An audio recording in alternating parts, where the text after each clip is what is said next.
Who are the best Man City options? I'm going to talk through some of my favourite differentials. With a bench boost likely for most players in Game Week 37, I'm going to talk in general about the best way to do it and players to pick, etc. But I also thought cheap players are going to be really helpful to allow people to build a decent team. So I'm also going to talk about some of my favourite cheap players in the game. Here are my thoughts ahead of Game Week 36.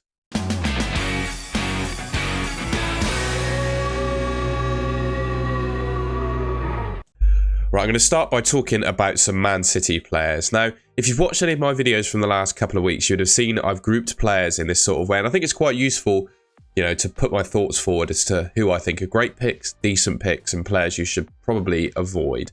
I've done this with Man City. And I think in terms of the great picks, there are three. You've got Haaland, Foden, and Kevin De Bruyne. Haaland, don't need to say any more about him. He's pretty much nailed on to start for Man City. Takes penalties for them. I mean, you already know about Erling Haaland, right? I don't need to talk through him. Phil Foden, I'll talk a little bit more about him in a second in a more particular case. I've got basically an entire slide talking about him. And Kevin De Bruyne is the key player I wanted to talk about on this one.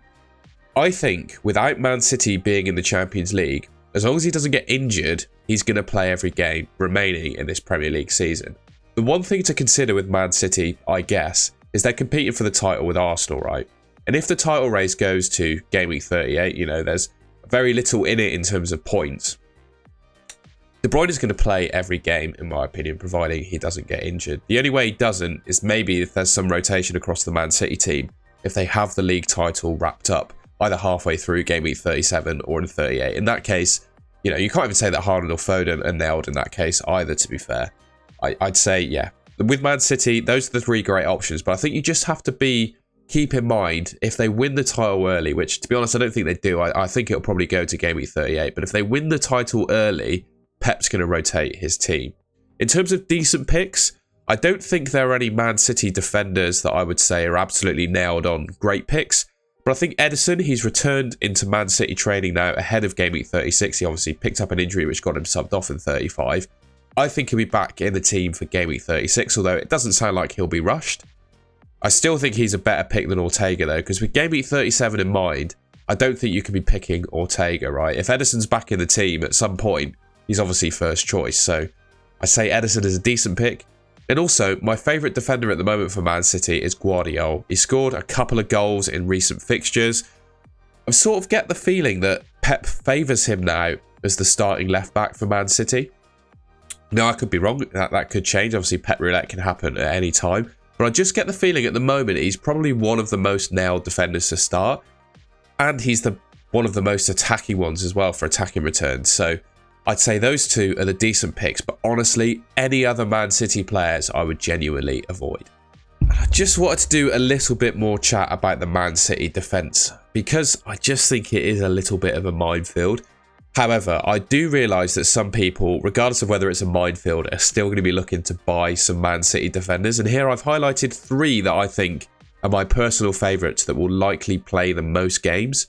That's Guardiola, Walker and Ederson. I don't think outside of these three, any of those other players you can consider to be absolutely nailed to start every game.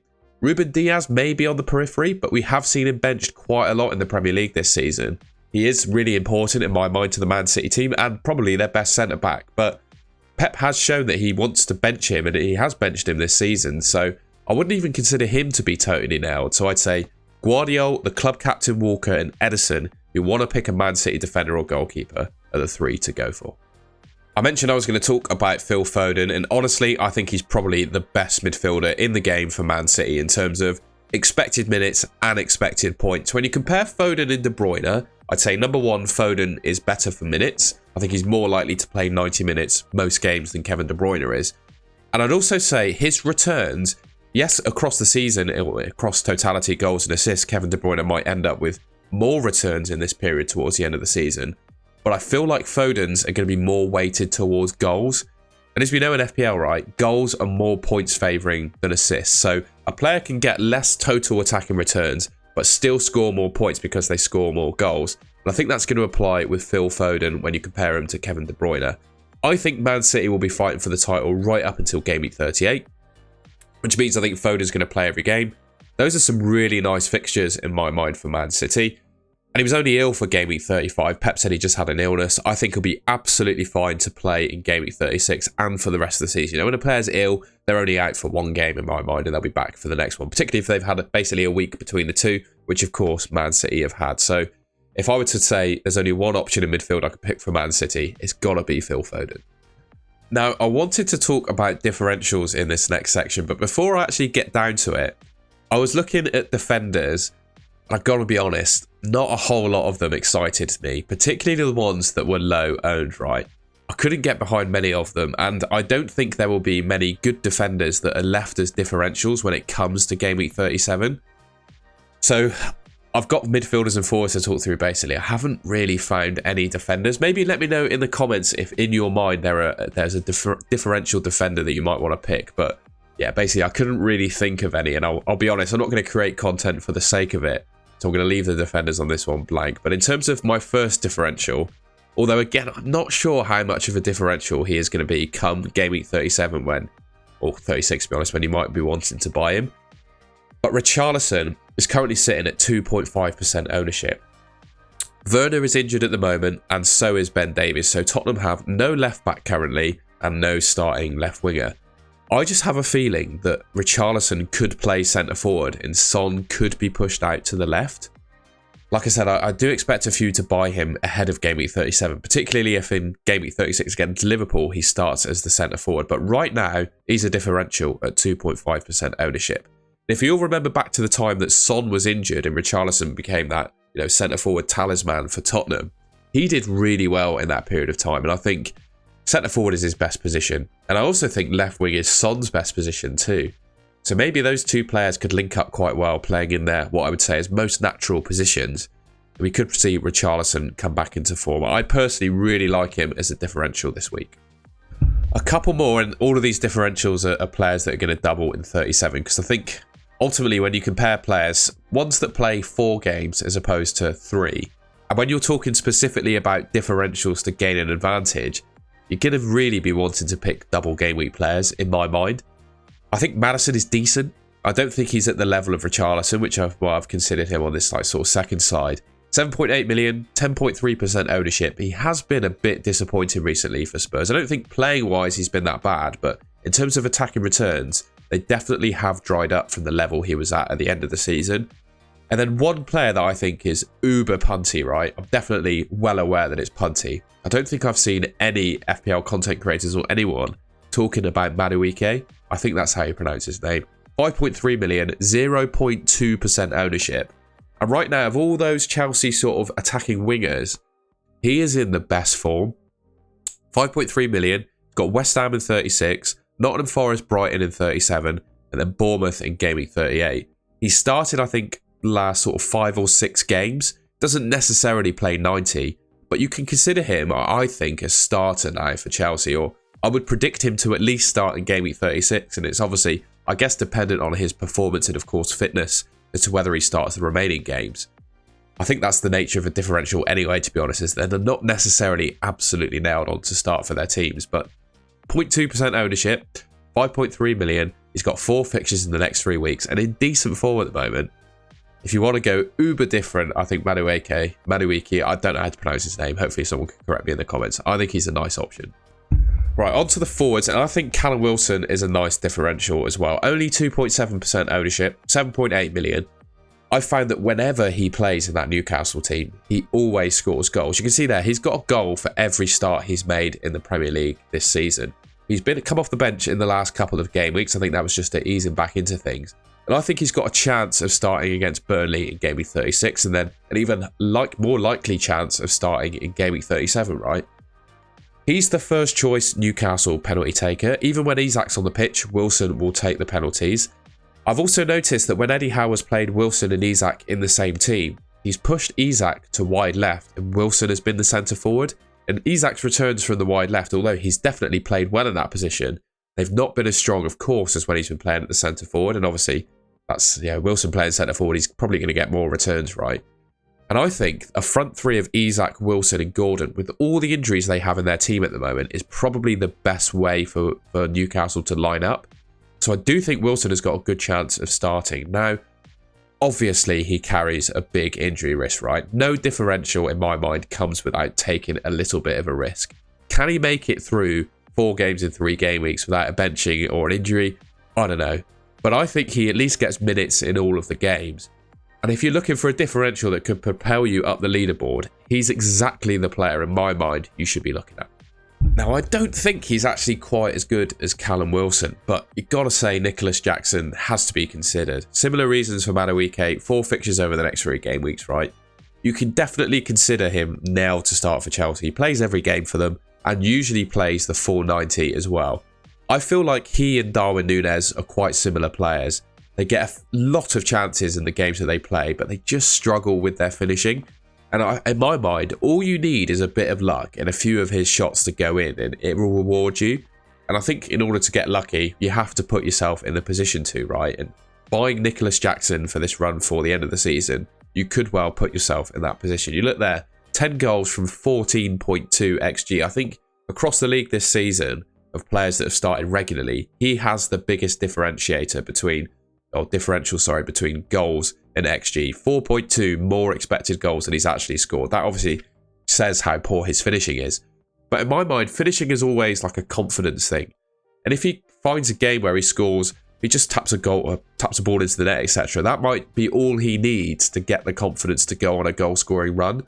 I think, was it Tottenham maybe that he scored a hat-trick against earlier on in the season? Something like that. He was absolutely lethal and clinical in that game. And in my mind, I could tell that was all like a mental thing with him. If he could go on a similar run like that against West Ham, Forest, Brighton or Bournemouth, he absolutely quids in. So at 10% ownership, he's probably on the barrier of being a differential, but you've got to consider him as an option. I also don't mind Højlund and João Pedro. I'll talk actually a little bit more about João Pedro as one of my best cheap players. I mean, it's obvious he's going to be in that list. 5.2 million with, again, the 4 fixtures over the next 3 weeks. I think Rasmus Højlund is also a decent option. He hasn't scored quite as many goals as even Nicholas Jackson has this season, so I definitely can't say he's my absolute favourite asset. But given he's only 5.9% ownership, Pedro only 5.7, they both should start for their respective teams. Up front, João Pedro, of course, being on penalties for Brighton now. They're all around just under 6% ownership. I think both of these could be nice options if you want to propel yourself up the leaderboards. I'd say particularly João Pedro. I think Højlund, he's actually got 3 pretty tough fixtures over the next 3 weeks. Crystal Palace, Arsenal, Newcastle and Brighton. I think those are all relatively tough fixtures. João Pedro, though, Villa, who have not been the best defensively. Newcastle, I guess Højlund also plays Newcastle, right? But Newcastle, they have been conceding goals. Chelsea have been conceding goals. And Man United concede like 100 shots per game, right? So fixtures-wise, I'd say João Pedro's slightly better. I think both of them are decent, but I'd say João Pedro is probably my favourite of the two. I really like him as a differential option. Now, I had a fair few requests to talk about Bench Boost 37. I'll be honest, I'm a little bit ill at the moment, so my brain's not working at top level. You can probably hear that in my voice. I couldn't work out an optimal way of presenting information to you for Game Week 37 Bench Boost, because everyone's going to have a different team. I just think it's impossible. What I would say then, the way I thought I'd lay it out at least, is by just looking at the fixtures basically. It's pretty obvious who the top players are in my mind from the teams with a double game week. And if you don't know that already, I've spoken about that in my buy and avoid video from earlier on this week. So if you want to check that out, that gives my view of all of the best players with a double game week in 37. The thing remaining, I guess, is players I'd be willing to either buy or start from teams that have a single game week. So obviously double game week being Brighton, Chelsea, Man City, Man United, Newcastle and Tottenham. So I'm going to exclude those from this sort of conversation because I've already spoken about them in a previous video. And I think remaining decisions for managers will be those that are looking to start single game week players. And I'll be honest, Fulham, I wouldn't be starting any of those players. Bournemouth, single game week against Brentford. I don't think that's too bad of a fixture for Solanke. Everton have got Sheffield United. If you're holding on to an Everton defender, or Pickford, for example, I wouldn't be worried about starting one of those against Sheffield United. If there was ever a team to play to keep a clean sheet against, which Everton, I believe, have 10 or 11 of this season, one of the highest clean sheets totals across the league this season, is Sheffield United, right? They're already down. Likes of Branthwaite, Pickford, I think will be decent options. Newcastle, Brighton, they both have double game weeks, likewise Spurs. I wouldn't be picking a Burnley player. Not sure I'd pick a West Ham Luton player. I Don't mind Crystal Palace at this stage. I think they're playing really well, particularly Eze, Elise, and Mateta. I think the three of those are decent, and particularly if you're on your bench boost and have those in your team, I wouldn't be too worried about starting them against Wolves. I certainly wouldn't be selling them unless it was for a much better double game week player. Nottingham Forest have got Chelsea. They've also, in game week 36, got Sheffield United. Chris Wood could be a good option. Arsenal have got Man United at Old Trafford. I think there's a chance that Arsenal keep a clean sheet in that one. For me, I'm on double Arsenal defence, and I don't think I'm going to be moving off of that. I think, the likes of Gabriel are extremely dangerous from set pieces, and they're by far and away the best defence in the league. And they'll be looking to win that game in order to obviously be in the title race and stay in that. So I wouldn't be too worried about keeping hold of Arsenal players, for example. Aston Villa, we all know how good Ollie Watkins has been this season. I think against Liverpool, who have proved to be pretty open defensively this season, I don't think he's too bad. Liverpool obviously have Salah. We'll see how he's getting on with Klopp, I guess, in game week 36. But if I had Mo Salah, well, I do, I'll be keeping him, I think, and putting him as a bench booster in game week 37 because Villa are not the best team defensively. And I think that game is set up to have lots of goals in it. And I think that clears us for double game, the single game week players. That was just a bit of chat basically, but I don't think for a bench boost in game week 37, you need to be absolutely loaded up on double game week players. I think you need to get as many in as you can in my mind, but I wouldn't be too worried about keeping hold of, some of the best players in the game that only have a single. I've spoken about who I think they are in that sort of chinwag there, but yeah, in my mind, my bench boost in 37, I think I'm probably going to have a full starting 11 of doublers, but I think my entire bench is going to be good players, but they're only going to have a single. Now, if you're looking to chop and change your team ahead of game week 37, I thought it'd be worth just talking through who I think some of the best cheap players in each position are. I think Dubravka is a shout. In goal for Newcastle, currently starting for them, although I would say it comes as a little bit of a risk with Nick Pope, I believe, taking part in some areas of training, although there was a quote previously by Eddie Howe that he would be lucky to return before the end. So, yeah, exactly when Nick Pope will be back is sort of unknown. But I think in terms of all the cheap goalkeepers in the game, Dubravka is kind of a standout. He's got a double in 37, currently starting for them. And when you look at the saves numbers he's putting up, he's making basically 4 saves per game, which means he's getting saves bonus every time he goes out onto a football pitch. So with 4 fixtures over the next 3 weeks, making saves like that every game, he's going to score some points. And ultimately, in terms of goalkeepers that are less than sort of 4.5 million, he's the only one really that I'd be looking to eye up. In terms of defenders, I've got 3. Dan Burn, I think, is worth a shout. He's decent from sort of set pieces and going forward. 4 attacking returns from 28 starts, kept 8 clean sheets. I'd obviously question how good Newcastle are going to be defensively without Fabian Schär. I haven't seen him pictured in training ahead of game week 36. But you've got to say, with Schär injured, he's probably going to play every game, right? So he's a decent option on that regard. And with the fact he's got 4 fixtures in 3 weeks, there could be a couple of clean sheets in there potentially for Newcastle, just with the quality of some of the opposition they're playing. He could be a good option. Gusto, we just have to wait and see on him, basically. I do think he's really good if he's fit. He's currently got a knee injury. It looks like he's going to be out for the second fixture in game week 35. Whether he'll be back exactly for 36, we'll just have to wait and see, basically. And then Richards of Crystal Palace, right? His stats look absolutely terrible. 1 goal, 2 clean sheets from 20 starts. But I really do feel over the last few game weeks, Crystal Palace have really turned a corner under their new manager. And Richards, right, 3.9 million. He's starting every game for Crystal Palace, right? And he is the cheapest defender in the game that is doing so. He's the cheapest defender in the game that you can say is going to play every game. And if you're looking to bench boost, chop and change your team, etc., and need funding to do it, I think he could be a nice player to work into your team to allow for that. Okay, cheap midfielders and forwards. And before I actually go through these, I just want to say Cole Palmer is excluded. He is still, in my mind, a cheap midfielder, but everyone's got him in their team already. So I didn't think there was any value in talking about Cole Palmer, basically. Anthony Gordon, I think, is a really nice option. 25 attacking returns in 31 starts. His levels, to be fair, do drop when he plays away from home. And with Callum Wilson being worked back in the team, he's going to probably play on the right with Isak on the left. So exactly how that impacts his attacking returns is left to be known, I guess. But he's got a really great record this season. You can't deny it. I think he's a good option, particularly, of course, with 4 fixtures in 3 weeks. Garnacho ticks that box as well. Not quite as good, I would say, in terms of attacking returns as Gordon, but he is 1.3 million cheaper. And he is probably Man United's best, bar Bruno Fernandes, best attacker. And I think he's going to play every game. So he's obviously a decent option. I spoke about GAMEWEEK as a decent differential. So I had to include him on this list because he's a cheap player. 4 fixtures in 3 weeks. And his stats, look at them. They're not too bad. And then Elise, he's only got a single in Game Week 37. But the numbers that he's putting up are absolutely fantastic. 11 attacking returns in 11 starts. 0.7 expected returns per 90. Since returning from injury, he's been really, really good for Palace. He's just got 3 fixtures over 3 weeks. So, you know, you think of Elise, you think quite injury prone. I think with just 3 fixtures over 3 weeks, that's a nice run for him to hopefully stay in the team and not get injured through fatigue, etc. And I'd suggest he could compete with some double game week midfielders at 5.6 million at least. And in terms of forwards, I think there's a couple I'd be looking at, sort of 5 million price. João Pedro, who I already spoke about, on penalties for Brighton, putting up some decent numbers this season. He's obviously got the double in 37 as well. And then Mateta, who was an absolute hero for me in double game week 34.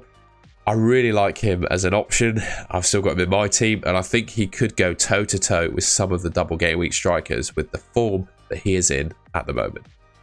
Alright, that's the end of the video. To be honest, I have no idea how I made it through that. I've been feeling absolutely terrible this week. I got back from holiday on Monday, managed to squeeze 1 video out, and then I just felt absolutely terrible afterwards. So apologies for my lack of activity on YouTube this week. Yeah, I'm just getting over this virus basically, but we managed to squeeze a video out, so I'm happy with that. Let me know in the comments what you think of my thoughts there. I'd be interested to hear it. You know, if you've got a different opinion to me, in my mind, that's absolutely fine. That's what FPL is all about. But just be nice about it, please, in the comments. If you enjoyed this video, please leave me a like rating. Certainly if you appreciated me doing it while I was ill. Excuse me, it took a lot for me to do that, I think. I'm quite tired now as a result. Yeah, if you appreciate it, give me a like rating. Let me know in the comments, like I said, if you agree or disagree with my opinions. I'm hoping to be live on Friday for the deadline. I can barely hold conversation for more than like 10 minutes. I had to cut and chop this video to hell, basically, to get it out. So, you know, my deadline stream is going to be quite a long one. We'll see if I'm fit and ready to go for it. I'm not too sure if I'm quite ready for it yet. But yeah, we'll see. Come tomorrow. Hopefully after a good sleep, I'll feel a bit better. I'll catch you in my next video. Thank you very much for watching.